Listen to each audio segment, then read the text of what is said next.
지금부터 제32회 GA쌤 인문학 강좌를 시작하겠습니다.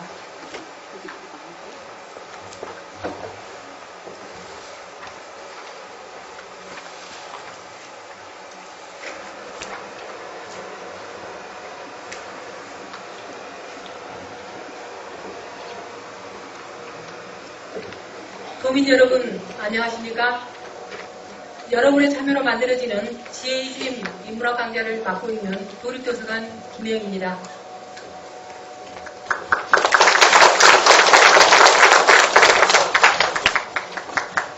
GA쌤 인문학 강좌와 함께 하셨던 지난주는 행복하셨습니까? 감사합니다. 오늘 강좌는 우리 고장 전라남도의 사투리에 관한 특징을 살펴봄으로써 우리의 삶과 문화의 관계를 알 수 있는 좋은 기회로 남도의 사투리가 결코 흠이 없는 말이 아니라 자긍심과 문화적 긍지를 높여서 문화도민으로의 한 몫을 할 수 있기를 기대해 봅니다. 다음은 국민의례가 있겠습니다. 모두 일어나셔서 정면에 국기를 향해 주시기 바랍니다. 국기에 대하여 경례.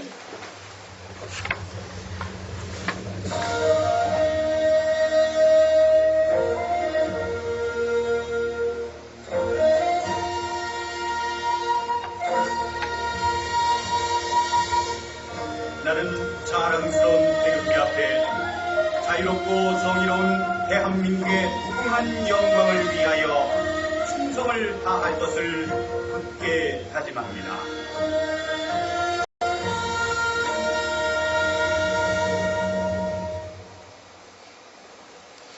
바로 모두 자리에 앉아주시기 바랍니다. 이어서 이기각 교수님의 강의가 있겠습니다. 강의에 앞서 교수님의 양력을 간략히 소개해드리도록 하겠습니다. 교수님께서는 서울대학교 대학원 언어학과에서 문학박사학위를 취득하셨으며 현재 목포대학교 국어국문학과 교수, 국어문화원장으로 재직하고 계십니다. 목포대학교에서 도서관장, 언어교육원장, 교육대학원장을 역임하셨으며 나남출판사 주관 지훈학술상, 국어학회 주관 심학 이승영 국어학 저술상, 국립국어원 20주년 기념 문화관광체육부상관상에 다수를 수상하셨으며 저서로는 전라도의 말과 문화, 국어방언문법, 언어유형론, 호남의 언어와 문화 등을 다양하게 저술하고 계십니다. 오늘은 전라도의 말과 문화라는 주제로 강의해 주시겠습니다. 이기각 교수님을 큰 박수로 환영해 주시기 바랍니다.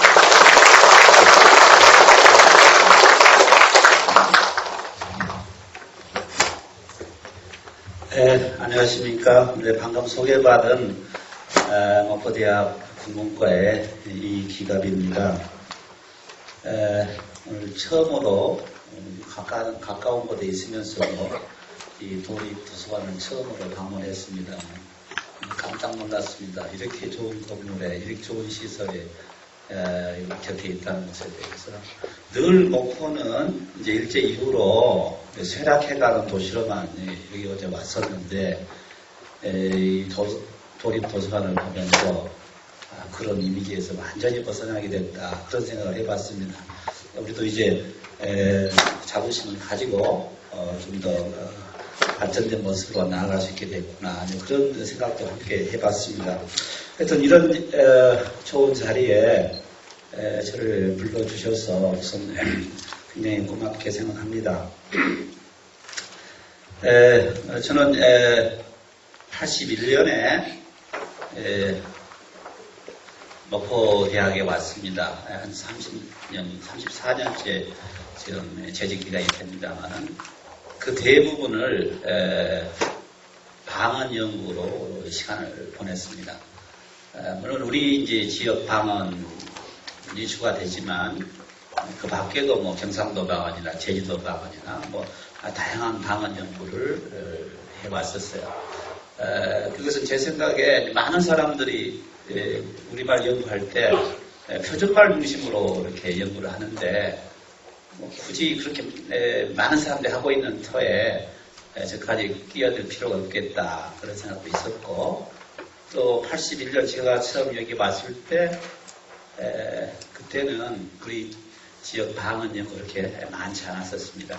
방언 연구는 되게 제주도 방언이나 경상도 방언 정도 그렇게 연구가 되어 있었기 때문에 제가 태어난 곳이 목포입니다.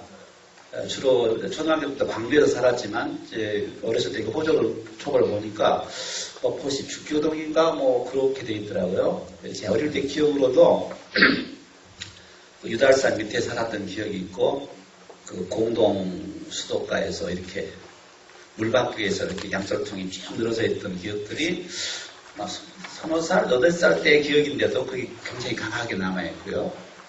그리고 이제 어머니 따라서 이렇게 이제 광주에서 목포는 기차를 타고 오는데 여기 굉장히 여기 이름이 이상하다. 굉장히 좀 우스꽝스러운 여기 이름이 많다. 그런 기억이 그 나이에도 있었어요. 뭐 다시라든가 아니면 고막원이라든가 팍달이라든가 이런 그 이름들이 굉장히 그 나이대로 이상했었거든요. 근데 하여튼 그런 그 인연을 가지고 있었는데 제가 목포대학에 부임하게 될 줄 몰랐었는데 이제 저도 몇 년 있으면 정년을 하게 돼서 시작과 끝을 목포에서 하게 되는구나 그런 생각을 하게 됩니다.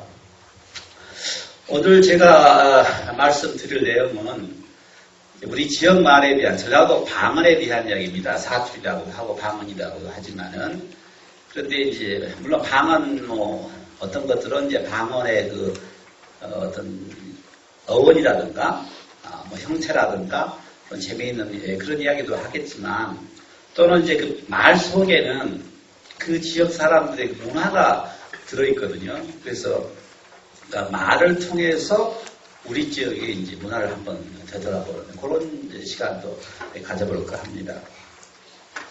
며칠 전에 제가 한겨레 신문을 보니까 그 최근에 전라도 사투리가 무슨 그 드라마의 주인공이 전라도 사투리를 쓴다. 그런 기사가 났더라고요. 되게 전라도 사투리는 뭐 조폭들이나 이런들이 쓰는 말로 이렇게 해가지고 부정적으로 묘사를 했는데 최근에 이제 조승우가 제가 그 드라마를 잘 모르니까 근데 그런 그 탤런트가 그 SBS 드라마인 것 같아요. 근데 그런 그 주인공이 쓰게 되었다고 그런 이야기를 기사 한번 봤고요. 그러면서 여러 드라마에서 최근에 사투리 연기가 많고 그것이 과거와 달리 사투리 개그적인 요소, 코믹한 면만 부각되다가 이제는 어떤 그 주인공의 성격을 드러내는 그리고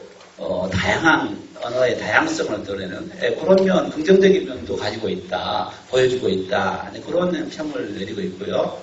마지막으로 방송통신심의위원회에서 이 방언을 문형의 유산으로, 문화유산으로 이렇게 판단해서 앞으로 광고를 할 때 표준말 과거에는 사투리로 광고를 내면 안 되었던 모양입니다. 심의 규제에 걸려가지고.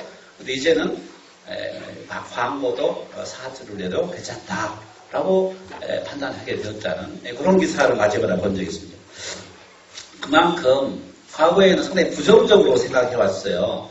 사투리를. 제가 방언조사 가면 어떤 데서는 우리 마을에는 방언이 없는데 이렇게 말하실 분이 계세요. 그만큼 방언에 대해 좀 부끄럽게 생각하고 부정적으로 생각하고 그래서 서울만 갔다 오면 며칠 사이에 말이 바뀐다든가 뭐 이런 이제 평을 많이 이제 듣잖아요. 그런 부정적인 생각들이 과거에 많았었는데 지금은 조금 달라지지 않았는가. 그래서 이제 언어학적으로는 사실 표준말이나 서울말이나 목포말이나 큰 차이가 없어요. 오히려 어떤 경우에는 제가 나중에 말씀드리겠지만 사투리 가운데는 서울에 옛날 말이 많이 씁니다. 서울에 옛날 사람들이 쓰던 말이 우리 지방에 많이 남아있어요. 서울말은 변했는데 우리는 안 변했으니까 결과적으로 우리말이 무슨 말이냐면 서울 사람의 할아버지들이 쓰던 말이다. 이렇게 생각하면 되는 거예요. 그러니까 뭐라고 하면 다들 너가 할아버지들이 쓰던 말을 내가 쓰고 있다. 이렇게 생각하면 되는 거예요. 이렇게 언어학적으로는 그렇게 설명되거든요. 그래서 방언을 쓰는 것에 대해서 그렇게 거부감을 갖거나 부정적으로 생각할 필요는 없는데 다만 뭐가 문제냐면 다들 자기 말을 써버리면 이제 의사소통에 문제가 되지 않겠습니까?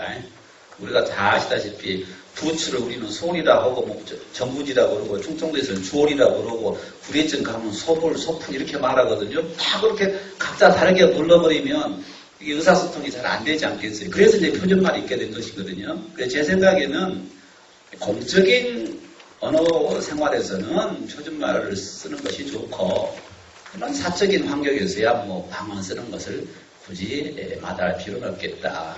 그런 생각을 해봅니다. 여기 앉아 계신 분들은 되게 이제 목포 지역에 사시거나 뭐 근처에 사셔서 이 지역에 이제 방언을 굉장히 익숙해 하실 거라고 믿습니다. 특히 전라남도만 해도 동쪽 사람들 말하고 서쪽 사람들은 굉장히 달라요. 그러니까 곡성, 구례, 광양, 여천 이런 사람 이쪽 지역 말은 억양도 다르고요. 인토네이션 다르고 그 다음에 말투가 경상도 말 비슷하게 되죠. 그래서 전라남도도 크게 둘로 나누면 동쪽 말과 서쪽 말 이렇게 나눌 수가 있어요. 그럼 목포 말은 당연히 서쪽 말이죠. 근데 이 서쪽도 다시 남북이 달라요. 광주 말하고 목포 말하고도 달라요. 목포 및 요 근처 뭐 신안이나 완도나 해남이나 이런 데하고 달라요. 저 이제 초등학교 이래로 제 아버님은 다 담양이고 저는 광주입니다만은 보통 우리 광주에서 그렇게 말했어요. 그럼 어쩔까 이렇게 말하거든요. 너무 이제 뭐 당황스러운 일이 생겼을 때 어쩔까. 근데 요 남쪽에서는 뭐냐면 어쩔까 그래요. 그리고 나는 근디 이렇게 말하거든요. 그런 데를. 근데 그러면 간디 이렇게 말하고. 이렇게 이게 왜 그러냐 보니까 동사 하다라는 말을 이 전라도, 충청도, 전라남도의 북쪽 사람은 다 허다라고 그럽니다. 허다라고 그러는데 요 남쪽, 전라남도의 남쪽은 다 하다예요. 그랑게 이렇게 말하지 광주 사람은 그런게 이렇게 하거든요. 거기 이제 허다와 하다가 들어있으니까 그런 거예요. 그렇게 그 남북이 다르더라고요. 그래서 이 목포 지역의 말은 한마디로 말하면 전라남도의 서쪽 말이고 서쪽에서도 남쪽 말이다. 이렇게 생각하면 됩니다. 그러니까 시로 따지면 광주말 권역이 따로 있고 목포 권역이 따로 있어요. 근데 요 광주말 권역과 목포말 권역은 저쪽에 순천 여수말하고는 상당히 달라요. 순천 여수말은 동쪽말이거든요. 그래서 심지어는 이리 오시오. 이건 목포나 광주나 마찬가지잖아요. 근데 광양이나 여천 가면 이리 오이다. 예, 이리 오시이다. 이렇게 말해요. 그거는 저 남해나 경상남 남해나 하동 가도 그렇습니다. 예, 완전히 다르잖아요. 예. 그래서 여기 가서 잘 묵지라고 그 표준말에 먹지요를 갖다 이거는 전라도로 뭐 라우라고 그러거든. 라우도 라우 잘 묵지라고. 근데 거기 광양 여천 이쪽만 가도 잘 묵지다 이렇게 말해요. 라우를 안 쓰고. 이렇게 동쪽하고 서쪽은 굉장히 다른 것이거든요. 그래서 이제 오늘 저는 이제 전라남도말을 중심으로 해서 이제 오늘 이제 말씀을 드리고 시간이 조금 남으면 신안 쪽 이야기를 조금 하고 섬적이니까 섬 육지하고 많이 다르잖아요. 그런 이야기를 해보려고 합니다. 우선 그 첫 페이지에 제가 첫 페이지에 광주의 그 시장이 말바오 시장이 있거든요. 광주 서방에 그 말바오 시장에서 길가에서 호박잎을 파는 할머니 말을 이렇게 녹취해 놓은 걸 제가 따왔습니다. 여기 이제 전라도닷컴이라고 하는 잡지에서 제가 인용한 건데요. 제가 한번 서투르긴 하지만 한번 읽어보겠습니다. 전라도 말의 맛을 한번 느껴보기 위해서요. 시치기 전에 살방살방 비벼야 보들보들해. 그렇지게 너무 많이 비비면 풋내나네. 인자 살살 씻혀서 찜솥에 안 쳐. 짐이 들었다 싶으면 잎삭을 내봐서 몰랑하면 그만 쪄. 근데 너보다 방정맞게 꺼내면 안 익어서 끄랍네. 그리고 이제 양념장을 만든데 집이가 매운 거 좋아하면 장에다 생고추를 몽글몽글 찌어 넣고 얼큰하니 하면 더 맛나. 마늘 넣고 파도 쫑쫑 썰고 깨 넣고 지름 나수 넣고 고춧가루 다 앵간히 넣고 근데 너무 매운게 하면 호박잎 맛이 감해버려. 어부지게 만들어야지. 그래갖고 어째? 이제 서방이나 안 벗어 만나냐 먹어야지. 요게 이제 제가 총명은 잘 못했습니다만은 우리 전라도의 전통적인 말투입니다. 예. 요걸 보면 저런 노인들 이렇게 방문조사하면서 그 양반들이 말솜씨가 간단할 때가 많아요. 어휘력, 구사하는 거. 예. 지금 젊은 사람들은 도저히 표현할 수 없는 이 꾸미는 말 같은 것들이 굉장히 아름답고 좋습니다. 그래서 시인이 따로 없다. 어휘를 이렇게 잘 구사하는 이 할머니가 바로 시인이다. 이렇게 생각을 하거든요. 지금 여기 읽어본 이 할머니가 무슨 말을 배웠겠습니까만은 사는 대로 말 자체가 제가 느끼기에는 굉장히 정감 있고 또 전라도의 말의 맛을 그대로 드러내는 정말 예술적인 말솜씨가 아닌가 그렇게 생각을 해봅니다. 저는 이제 가끔 전라도 말이 어떤 특징이 있는가 이런 이제 이야기를 들을 때가 있어요. 다른 지방 말하고 비교해 볼 때 전라도 말은 어떤 특징이 있는가. 근데 제 생각에는 전라도 말이라 해서 경상도 말과 크게 다를 바가 있겠는가 그런 생각을 하고요. 그러나 이제 제가 몇 가지로 분류를 해봤어요. 전라도 말의 어떤 맛을. 그래서 첫째 제가 2번이라 해가지고 꾸미는 말이 참 아름답다. 다른 지방 말도 다 그렇겠지만은 전라도 말에 꾸미는 말이 참 아름답다. 그런 제목으로 해봤는데 얘만 다 있지는 않고요. 얘만 몇 가지 뒷부분에 꾸미는 말이라는 것은 제가 이제 한번 보겠습니다. 까기나물은 지름 맛인 게 이제 조물조물 묻히면 돼야. 묻힐 때 어떻게 묻히라고요? 조물조물 짜고 이걸 쭈물락쭈물락 해보면 안 되잖아요. 이게 조물조물하고 쭈물락쭈물하고 전혀 세기가 다르지 않습니까? 멸치 몇 마리 비벼 넣고 마늘 넣고 물 째가 치고 다갈다갈 볶아. 볶은 것을 어떻게 볶아요? 다갈다갈 볶잖아요. 다갈다갈은 글쎄 볶는데 나도 소리일까요? 아니면 뭐 다른 뜻일까 모르겠습니다. 그 다음에 물컹하니 삶아놓으면 벌컹하니 안 맞나? 물컹하고 벌컹해? 운을 싹 맞췄어요. 말할 때 물컹하니 삶아놓으면 벌컹하니 안 맞나? 예. 아까 제가 노인들 말이 정말 시처럼 들린다는 거 이런 그 느낌에서 그렇습니다. 쌀깍쌀깍 씹어야지. 씹는 그 씹히는 맛을 이렇게 표현했고요.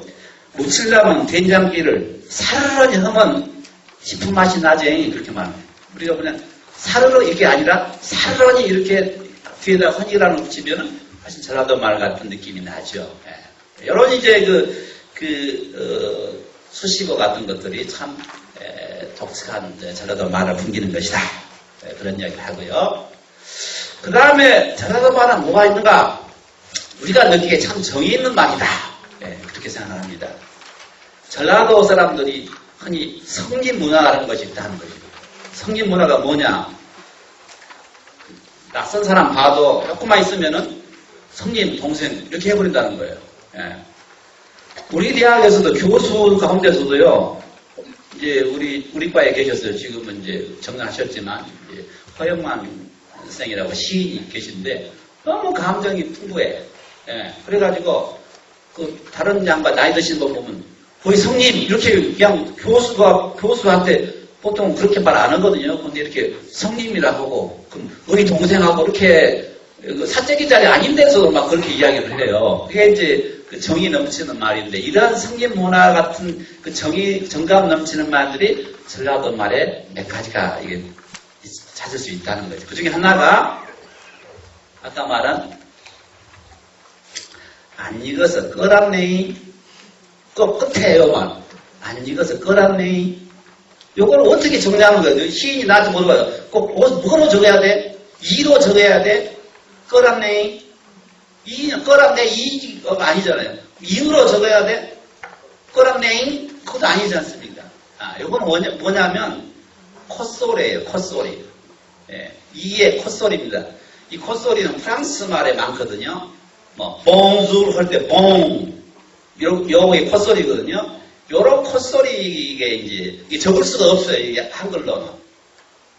정확하게 적을 수가 없는 거죠. 이 콧소리 적는 글자가 없으니까. 그런데 전라도 말에 요 콧소리 이가 있어가지고 끝에다 붙이면 참 정감이 있습니다. 그리고 또 이제 이런 경우가 있어요. 제가 예를 들어놨습니다만. 자, 어린 손자가 할머니 집을 방문했어요. 놀다가 이제 자기 집으로 갑니다.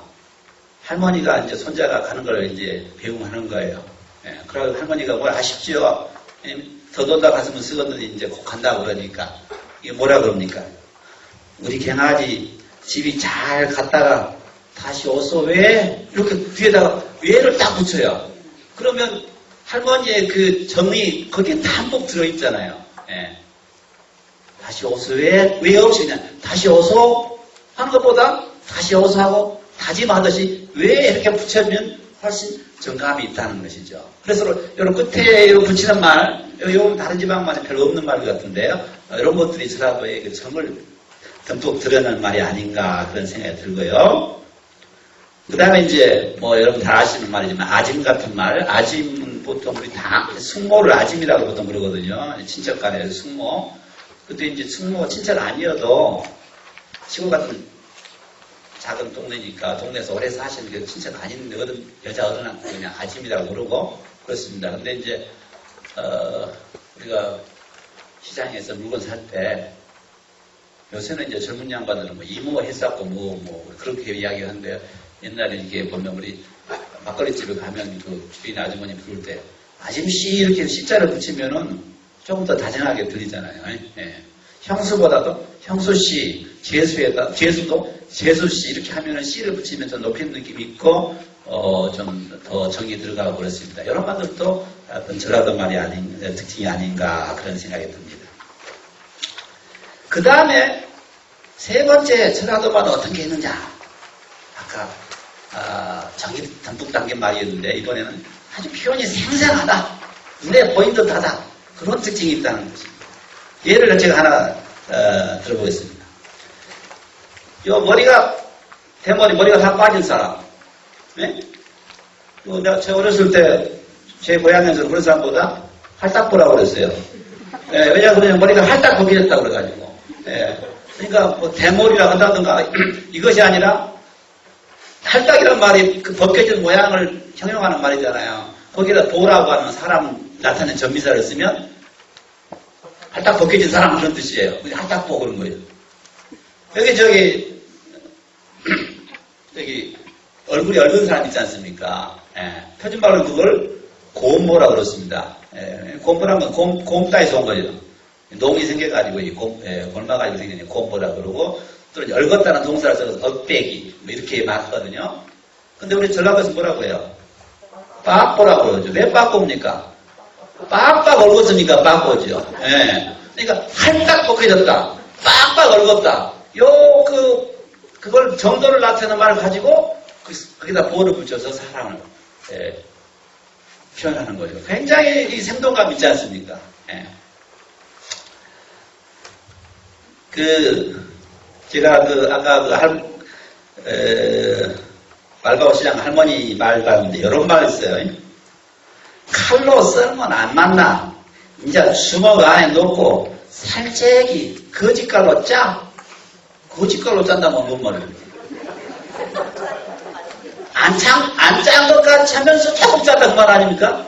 예, 그런 말이에요. 마늘 넣고, 깨 참기름 넣고, 짜작짜작 묻혀, 미온도 넣고, 그래야 맞나? 거짓갈 메뉴로 치면 암시장도 안 해. 예. 표준말의 거짓말처럼은 뭐예요? 표준말의 거짓말처럼은 여기하고 뜻이 다르잖아요.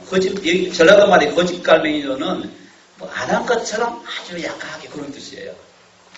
예. 아주 교묘한 말 솜씨 아닌가 싶습니다. 이렇게 우리가 못 모르고 해봤는데 이제 다시 이렇게 되돌아보니까 이런 표현법이 있구나. 제가 할머니가 시인이다. 전라도 말을 이게 아주 정말 잘 부리는 솜씨 좋은 목수 같은 그런 시인이다라고 한 말이 그런 게 있습니다. 예.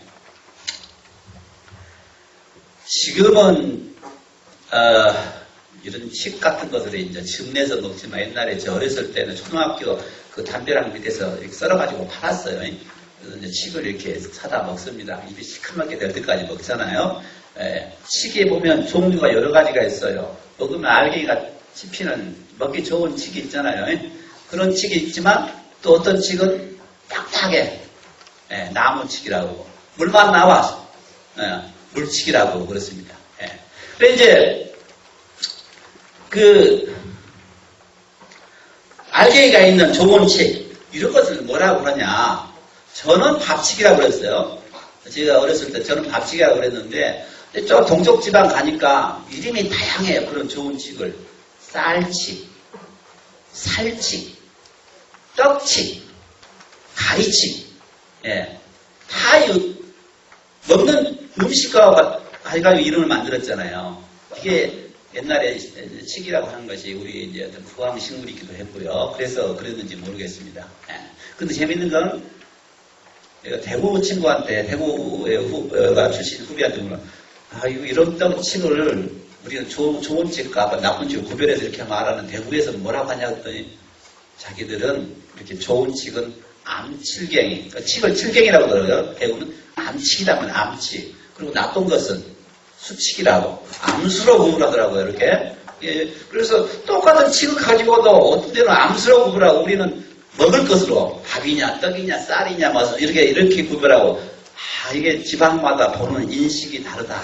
이게 바로 우리 문화인 것입니다. 우리는 그걸 보면서 먹을 것을 생각하는 거죠. 대구 사람 암수를 생각할 때. 예.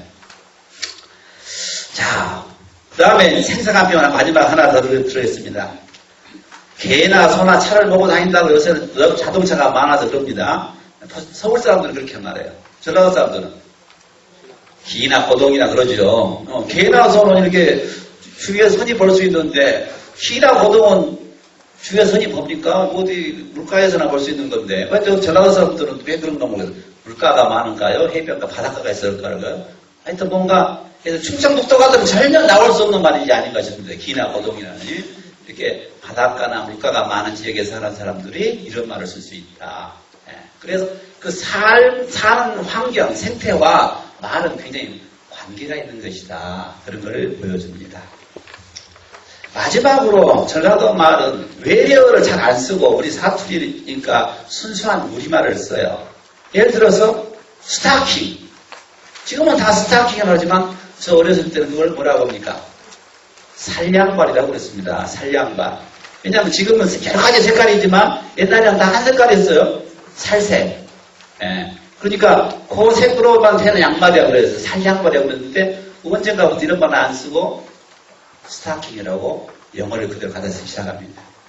저는 살량발이라는 게 참 좋은 표현인 것 같아요. 이런 거 살렸으면 좋을 텐데 영어를 너무 그대로 받아들이는 거예요. 그 우물, 샘 이거 뒤에 우리가 파이프를 땅에다 묻어가지고 이렇게 펌프질 해가지고 물 품어내는 거 있지 않습니까? 우리 이제 펌프라고도 하고 그러는데 옛날 양반은 뭐라고 그럽니까? 짝두시함이라고 그러죠. 이 작두질 하니까요. 예. 영어로 펌프 때, 영어의 펌프 대신에 우리는 그걸 보고 뭘 연상하는가? 옛날 짝두질 연상해서 짝두시함. 이렇게 하는 거예요. 예. 이거 우리 말이 있어요. 표현법이. 있는데 그걸 안 쓰고 그냥 영어를 받아들이는 것입니다. 살량발, 짝두시함. 이거야말로 살려 쓸만한 말이 아닌가 싶습니다만은, 예. 저는, 이렇게 계단 오르는 거, 층계니 계단이 다 한자거든요. 어릴 때 그럼 뭐라고 합니까? 딸각다리라고 올라가면 딸각다리라고 소리 나거든요. 딸각다리. 예. 여자들은 하일 뭐라고 합니까? 예. 표준말은 뾰족구두입니다. 표준말은. 그 끝이 뾰족하잖아요. 근데 전라도 사람들은 빼딱구두라고 그랬습니다. 빼딱구두입니까? 그걸 신으면 사람이 똑바로 모여서 여자들 갈 때 요리 갔다 저리 갔다 빼딱하게 이렇게 걸어가는 것이거든요. 그 구두를 보고도 서울 사람들은 끝에 모습만 봐요. 전라도 사람들은 걸어가는 자태를 봅니다. 빼딱을 하이힐이죠. 네. 하이힐 뒤꿈치가 높다는 말이잖아요. 그것보다 빼딱구두 얼마나 그 신는 사람의 모습이 드러나는 것입니까? 이렇게 우리 전라도 사람들이 상당히 아주 감성 있게 표현한 단어들이 많은데 이걸 다 어디 가고 지금은 원어를 그대로 갖다 쓰고 있습니다. 그래서 저는 이 전라도 말이 정말 사랑스럽고 아름다운 말이고요. 또 뭐 그 중에는 이제 품이 없는 말도 있을 수 있겠지만은 잘 써보면 우리의 정서에 딱 들어맞는 말이다. 그래서 이런 면을 좀 우리가 좀 알았으면 쓰겠다. 그런 생각에서 전라도 말 전체를 한번 간단하게 요약해서 말씀드렸어요. 이제 구체적으로 몇 가지를 말씀을 이제 드리겠습니다. 문화와 관련돼서 이제 전라도 말 전체를 말씀드렸기 때문에 이제 시간 되는 데까지 이야기를 드리겠네요. 첫 번째는 지에 대해서 이야기를 하겠습니다. 음식 문화. 우리 음식 문화야 이제 반찬에서 김치가 중요하지 않습니까? 김치라는 말이 우리말이 아니고요. 한자어예요. 아셨던가요? 김치는 우리말이 아니고 한자라고 학자들은 그렇습니다. 한자어 침체라고 그러거든요. 침체. 예. 그러니까 잠긴다는 뜻의 침, 배가 침몰한다. 잠긴다. 거기다 채소, 야채를 나타내는 채, 침체라고 그래요. 침체의 옛날 발음은 침체가 아니라 딤체입니다. 딤체. 예. 그 김치 냉장고 이름 중에 딤체 있지 않습니까? 그 딤체가 김치의 옛날 말입니다. 예. 근데 다 한자예요. 한자. 그러면 순수한 우리말로는 뭐냐? 그게 바로 지예요. 지. 지라는 말이 순수한 우리말이고 김치는 한자라는 것이죠. 그래서 사실은 지가 먼저 있었던 것이죠. 지는요. 옛날 세종대왕 때 이렇게 말 보면 지가 아니고요. 두 단으로 되어 있어요. 두 음절로. 비희로 되어 있어요. 비희가 이제 국외음화라는 게 있어가지고 비라는 말이 나중에는 지가 됩니다. 지가. 예, 그래서 옛날 15세기 세종대왕 때는 천자문 읽을 때 어떻게 읽느냐. 한알, 현, 따, 비 이렇게 읽어요. 그 당시 발음은 세종대하고 이야기하기가 어렵습니다. 발 잘 안 들려요. 한알, 현, 따, 비 이렇게 읽는데 요 발음이 어디에 남았느냐? 지금 평안도 방안에 남아있어요. 평양말에. 예, 평양도 사람들은 그렇게 지금은 다 바뀌었겠지만 그 전통적인 토박이 평안도 사람들은 아직도 그 말을 씁니다. 그러나 나머지 함경도가 해서 남한 전부 다는 다 바뀌었죠. 그래서 하늘, 천, 따, 지 이렇게 바뀌었잖아요. 디시가 그래서 지가 되는 것입니다. 예. 근데 이제 우리 언어 법칙에 글자 수가 두 자리잖아요. 디시가 시로 한 자리로 글자 한 자리로 줄었잖아요. 예. 이렇게 줄으면 글자가 묘한 것이에요. 소리가 원래가 두 글자였는데 한 글자로 바뀌니까 짧아졌다. 그럼 내 몫은 해야 되겠다 해가지고 지가 길어져야. 그래서 디시가 짧게 지 되는 게 아니라 지 길어지는 것입니다. 이렇게. 예, 그래서 지금은 우리가 길게 발음하잖아요. 지라고. 그러니까 직국 이렇게 안 하고 지국이라고 이렇게 발음하셨으니까. 예, 그런 지가 우리 말의 김치의 원만이다. 그리고 서울 사람들은 이 치를 전부 다 안 쓰고 김치로 바꿔버렸어요. 근데 아직도 서울 사람들에게 남아있는 지가 남아있는 말이 있다면 첫째, 묵은지라고 할 때는 다 묵은지라고 하더라고요. 서울 사람들도. 둘째, 장아찌. 장아찌가 원래 뭐냐면 장에 띠 해가지고 장에 넣어둔 지라는 뜻입니다. 장에 넣어둔 지. 그게 장아찌입니다. 전라도 사람들은 짱아찌 하잖아요. 예, 그렇지만 원래 앞에 소리가 짱이 아니라 장이에요. 장에 넣어둔 지거든요. 근데 장아찌는 지금도 장아찌치라거나 김치라고 안 하지 않습니까? 그래서 묵은지나 장아찌에는 서울 사람들도 지라는 말을 쓰긴 씁니다. 그러나 이제 그 외의 것은 다 김치로 바꿔진 것 같아요. 이제 전라도 사람 아직도 많이 지라고 하죠. 그래서 신건지, 짠지 이러지 않습니까? 그 다음에 가닥지, 쪼각지 이렇게 지라는 걸 많이 쓰잖아요. 그 다음에 이제 노인들이 길 가다가 어디 갔다 오시오? 여기 직가심 좀 사갖고 오요. 직가심이 뭡니까? 시에다가 가심이 붙은 말이에요. 가심은 감이란 뜻입니다. 거리. 이게 그러잖아요. 아따 자식 한 주먹 가심밖에 안 놈이 까불고 있다고. 한 주먹 가심이라고 하잖아요. 한 주먹 감백기. 거리나 감이란 뜻이거든요. 그러니까 직가심은 직감, 김치감, 김치거리 그런 뜻이거든요. 예.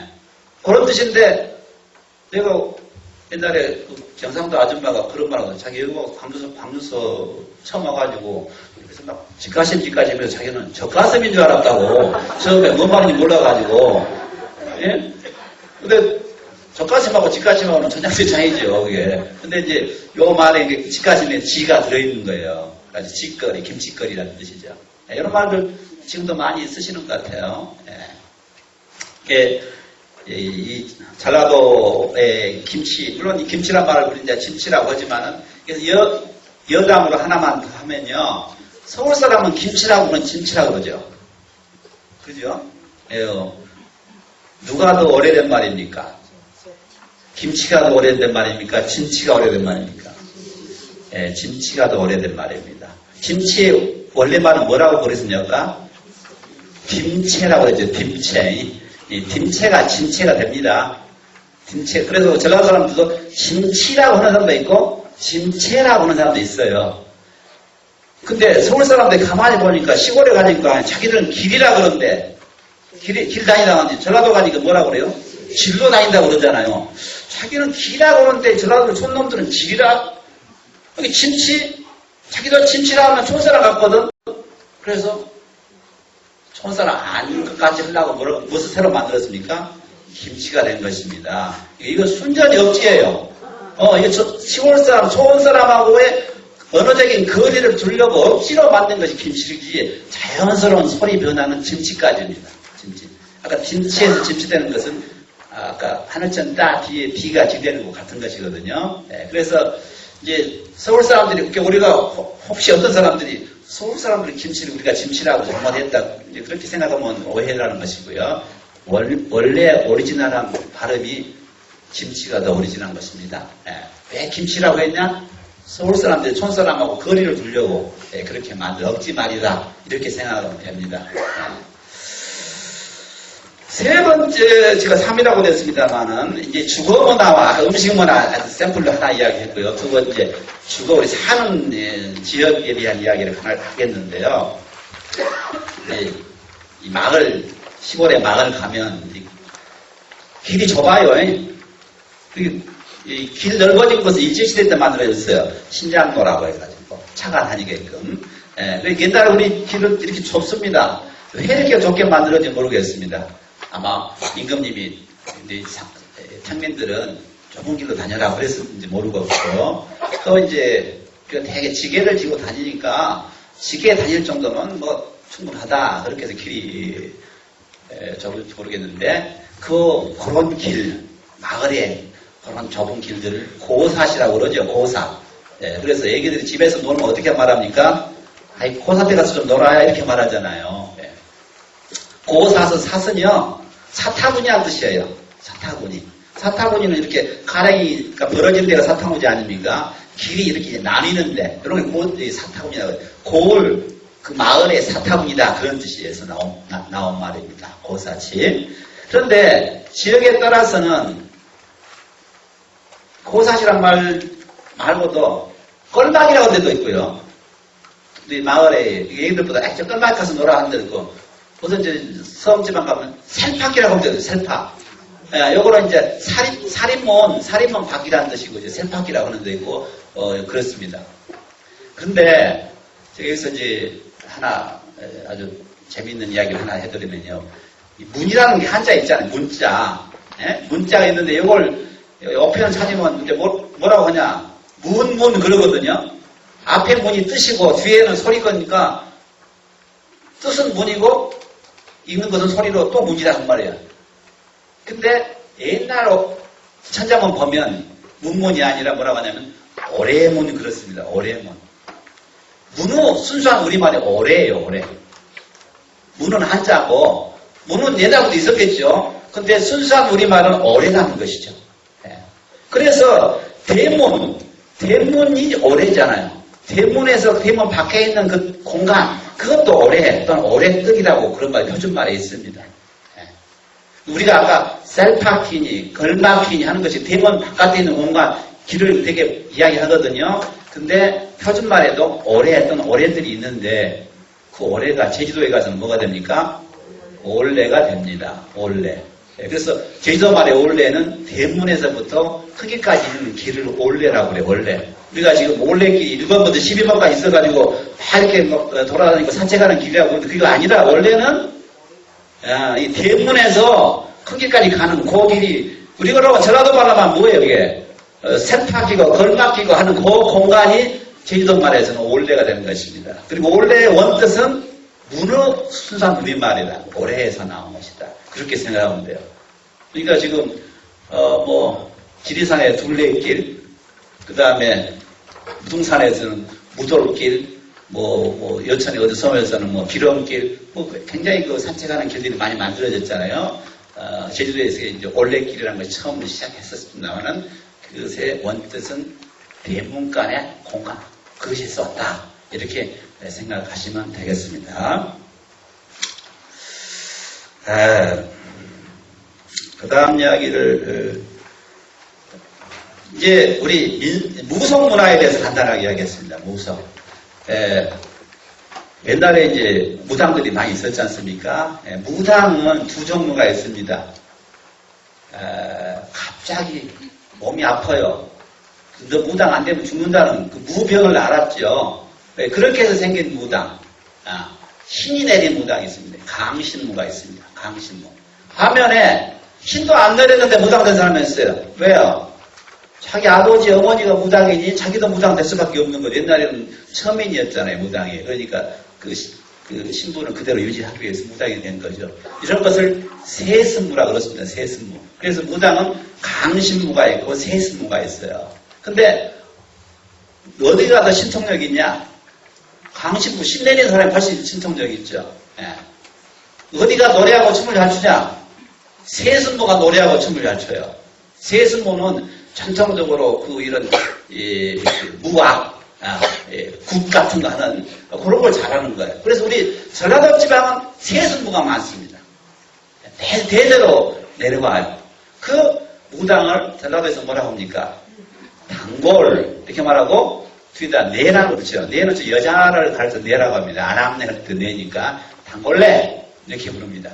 그래서 옛날에 저는 뭐 단골내 자식이라고 이렇게 말할 때가 많잖아요. 예.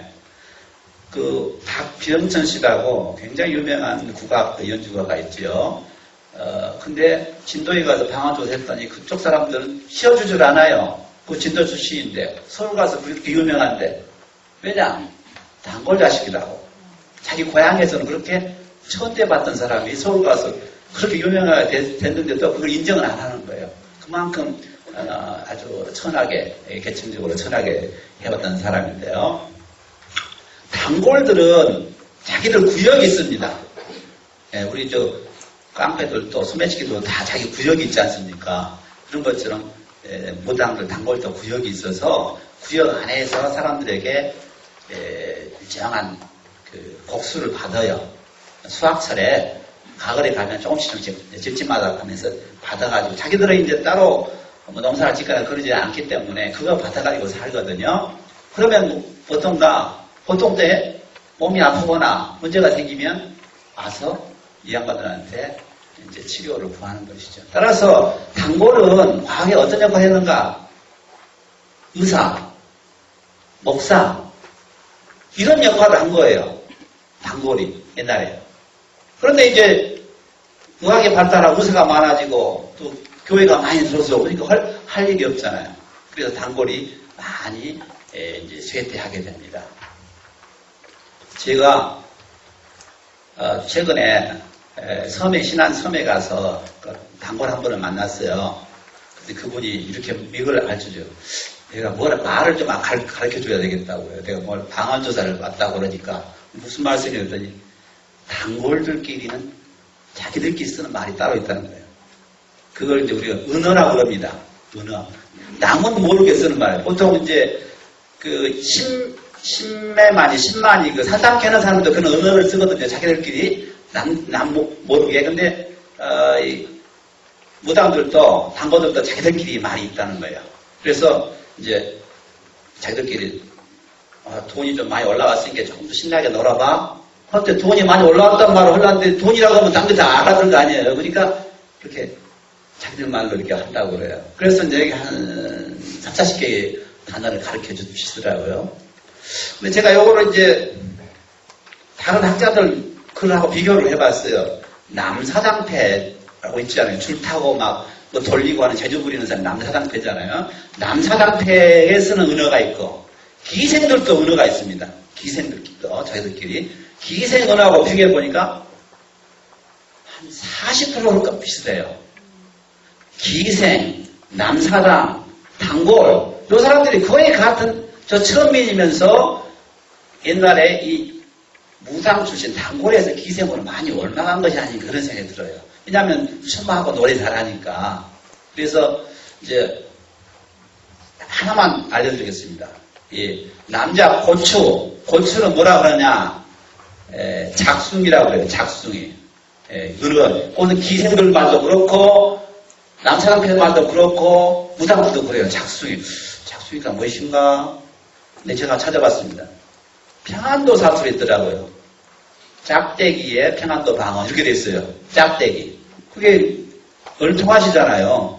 남자 고추가 짝대기라고 하니까 평안도 말 가지고 쓰지 누가 알아먹겠습니까? 그것을. 이렇게 은어를 써서 단골들이 생활해요. 이거 이제 영업 비밀이니까 잘 안 가르쳐 주는 거예요. 누가 가르쳐 줬다면 큰일 나잖아요. 근데 최근에 그 양반이 나 나이도 먹고 있는데 이거 가지고 있으면 뭐해? 이제 가르쳐 줘야지 하고 가르쳐 주시더라고요. 그런 단골 문화가 우리 잘나오지만 있었다는 말씀을 제가 하나 더 드리겠습니다. 그 다음에 동물 문화 하나 원복기로 말씀드리겠습니다. 동물 문화. 우리가 씨받으려고 그러잖아요. 좋은 돼지나 소 하던 거니 씨돼지도 있고 씨소도 있잖아요. 그 씨받으러 가지 않습니까? 그럴 때 뭐 한다고 하느냐. 제가 어렸을 때는 단양이나 광주 쪽에서는 불 붙인다 그러기도 하고요. 갓 붙인다 그러기도 하고 그랬어요. 제 어릴 때 기억으로는. 근데 요 목포나 무안이나 해남 이쪽에서는 배 붙인다 그러기도 하고 수 붙인다 그러기도 하고 그러더라고요. 불 붙인다는 불은요. 그래서 불알, 불거울, 불두덩 그 생식기 주변에 그때 다 불이라고 붙지 않습니까? 거기서 불 붙인다는 말은 이해가 되는 것이고 갓 붙인다는 건 뭐냐? 가의 시옷 갓은요. 가시네 같은 거죠. 여자, 아내 이걸 갓이라고 그럽니다. 무안의 그 오홍일 선생이라고 향토 학자가 계신데 무안 방언 사전을 만드셨는데 그걸 보니까 갓내 난다. 갓내. 그건 암내란 뜻이죠. 갓싸움.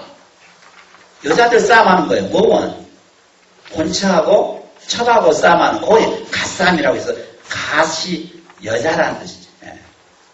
장모를 옛날에는 가시어머니라고 그랬어요. 가시어머니. 처의 어머니라는 뜻이죠.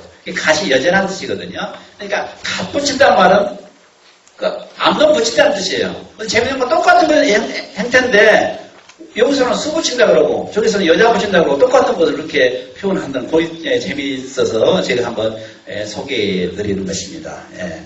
갓에 대해서는 다양한 이야기가 있습니다만 그냥 여기서 시간상 생략을 하겠습니다.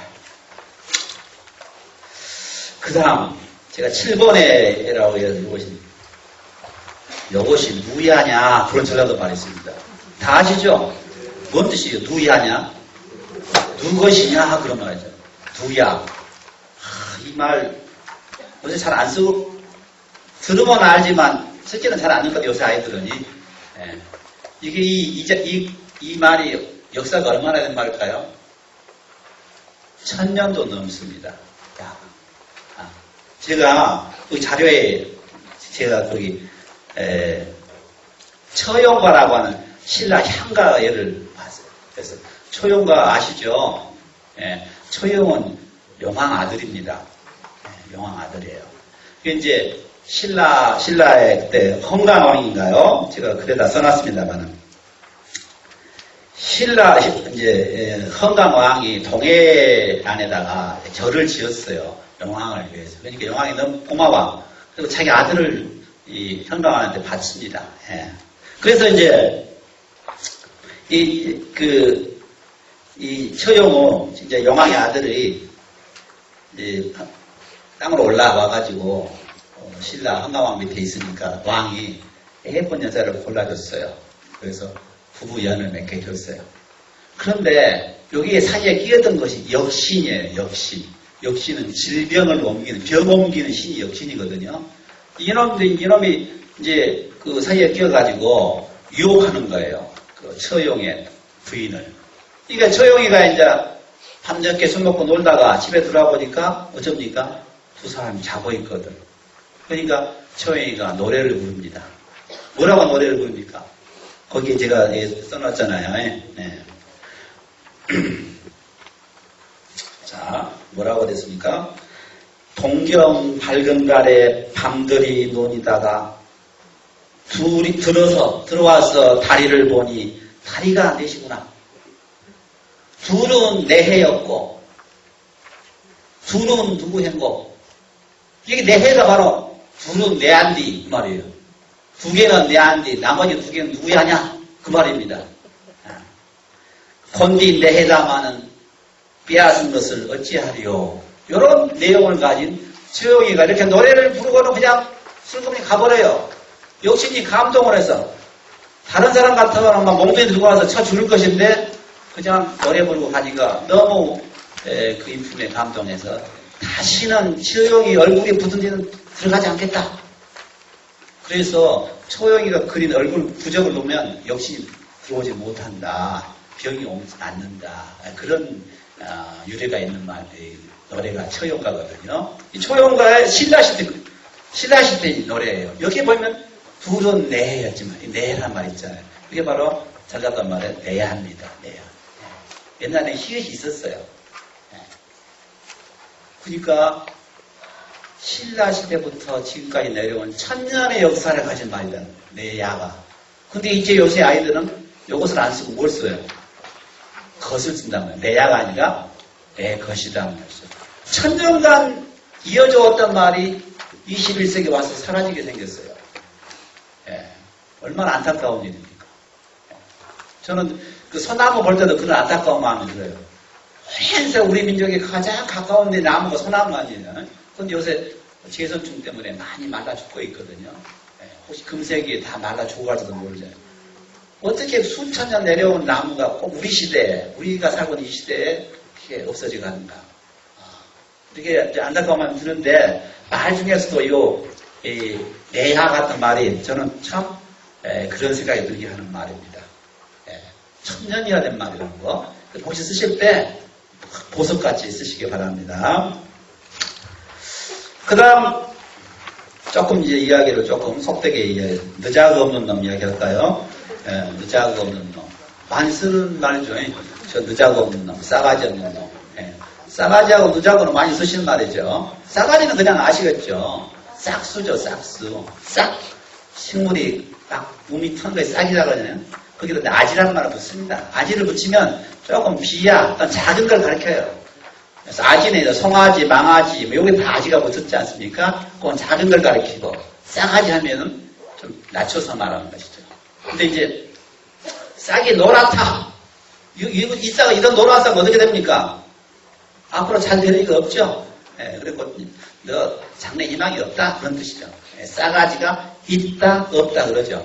요즘 말은 싹수죠. 싹수가 있다, 없다. 근데 같은 뜻으로 느자고를 씁니다. 저 느자고 없는 놈. 그렇게 말하죠. 이거 무슨 말인가?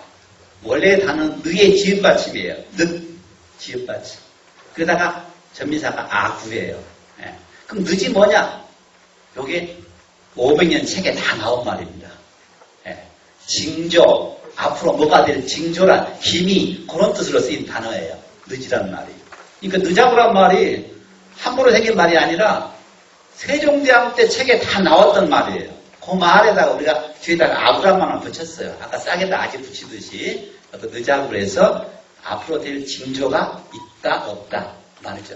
그러니까 싸가지하고 거의 같은 뜻이죠. 싸가지는 비유적인 표현이죠. 나무가 이렇게 자라날 것인가 막 싹을 보면 안다는 것처럼. 그런데 느자고는 그 자체가 바로 앞으로 잘 될 징조, 기미 그런 뜻입니다. 그러니까 그 뜻이 확실히 드러나는 것이죠. 그 인터넷 보면 이런 질문들이 많이 나와요. 느자구가 무슨 뜻이에요? 뭐 다른 지방 사람들이 막 그렇게 물어본 거 있는데 내가 쓴 글들에 보면 퍼가지고 대답이 되어 있던 걸 볼 수 있습니다. 자, 그 다음에 9번째 이야기 할까요? 더운지 내가 때가서 맨앞감째 그냥 매감다고 하는 말을 듣습니다. 많이 쓰시는 말이죠. 매를감. 일본 사람들은 참 목욕을 자주 하죠. 날마다 합니다. 우리는 내가 어렸을 때는 추석하고 설하고 두 번 목욕탕에 가죠. 목욕탕에 가면 목욕탕이 굉장하죠. 뜰채로 때를 건집니다. 이렇게. 옛날에 다 그랬잖아요. 지금 어쩝니까? 저만 같은 날마다 샤워하고 목욕합니다. 일본 사람 못지않게. 일본이 왜 그럴까? 일본은 우리보다 훨씬 무덥죠. 습도가 많죠. 목욕 안 하면 안 돼요. 그런 문화죠. 우리는 그보다는 덜하죠. 물론 여름이 무덥기는 몰랐습니다만. 중국은 어쩝니까? 때에 쩔어서 살죠. 거기 머리도 딱 붙어가지고. 그래서 이 목욕 문화 순서를 보면 일본이 제일 자주 하고 우리, 그 다음에 중국이에요. 근데 중국이 사실 그렇게 해야 됩니다. 10억 인구가 날마다 목욕을 해보세요. 그 물을 어떻게 감당하겠습니까? 저희 과에 어떤 선생님이 그래요. 회를 먹으면서 그래요. 거의 회 맛있는 소리 하지 말소리. 특히 중국 사람한테 하지 말아요.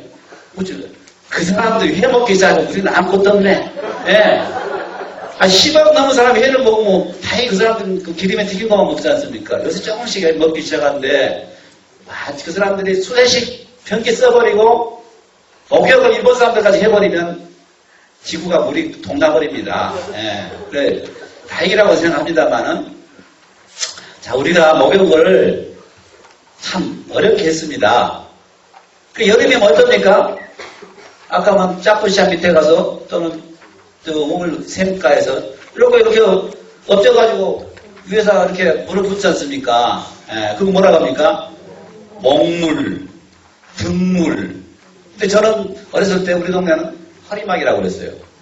똑같은 자세인데도 어떤 사람은 목이다, 어떤 사람은 등이다, 어떤 사람은 허리다.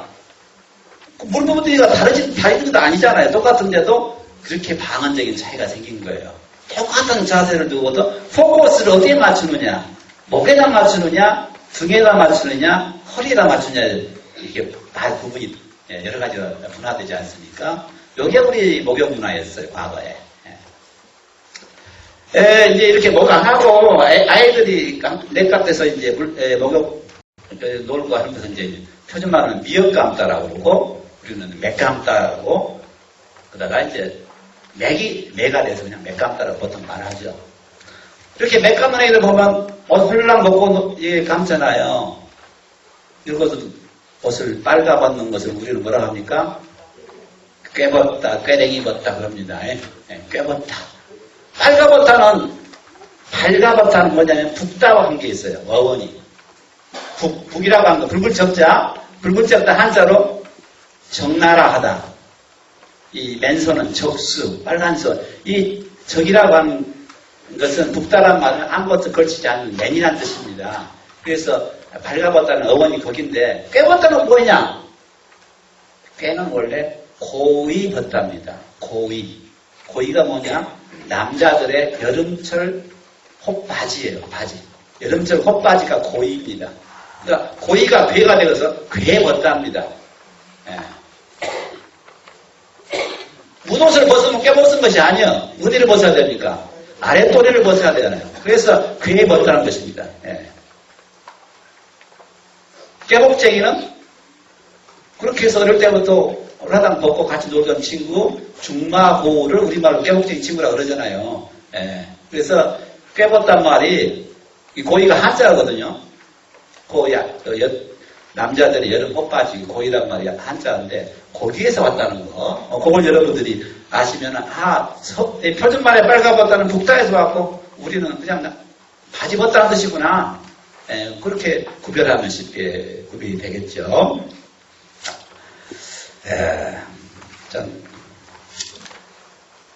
그 다음 얘는 이제 이건 뭐 그냥 맛배기로 하나 제가 알려드리겠습니다. 목욕할 때 엄마가 그럽니다. 물만 찌클지 말고 때도 좀 빗게야 이렇게 말합니다. 찌클업으로 물만 찌큰다고요. 확 찌클한 게 이렇게 네, 찌큰다고. 이게 무슨 말인가? 찌큰다고 하면 무슨 말입니까? 뿌리다. 그러죠. 뿌리다 말이죠. 이 말이 어디서 왔을까? 그 한번 제가 생각해 봤습니다. 이 말과 제일 가까운 말이 표준말이 뭔가? 끼얹다. 끼얹다. 끼얹다예요. 근데 끼얹다는 어떻게 생긴 말인가? 끼다라는 말과 얹다라는 말이 합해진 말이다. 얹다는 위에다 놓은 거죠. 끼다는 뭐냐? 역시 옛날 말 찾아보니까 물을 뿌리다는 뜻이에요. 물을 어디서 뿌려요? 위에서 이렇게 뿌리는 것이 끼얹다잖아요. 얹다는 방향이 위니까. 그래서 여기서 끼다라는 말이 옛날에 있다는 걸 알아냈어요. 아까 길이 뭐더라고요? 전라도에서는? 질병. 끼는 뭐예요? 옷을 장갑 끼어라. 여기서 뭐랍니까? 장갑 찐다고 그러잖아요. 끼가 찌가 되는 것입니다. 찌클다의 찌가 거기서 나온 것입니다. 끼다에서 나온 것입니다. 옛날에 물을 뿌리다는 뜻입니다. 크는 뭐예요? 세게 그런 뜻입니다. 미크는 거를 확 미는 것을 확 미는 건 뭐라고 그래요? 미클다라고 그러잖아요. 엎지는 것을 확 엎지는 것은 어클다라고 그러잖아요. 이렇게 강조하는 말이 클이에요. 잘나간 말에서. 그래서 찌클다는 뿌리는 어떻게 뿌려? 확 뿌리는 것이죠. 이것이 찌크는 것이죠. 그냥 뿌리는 거 아니야. 확 뿌리는 거, 이게 찌크다. 그래서 이제 제가 어원풀이를 하나 해드렸어요.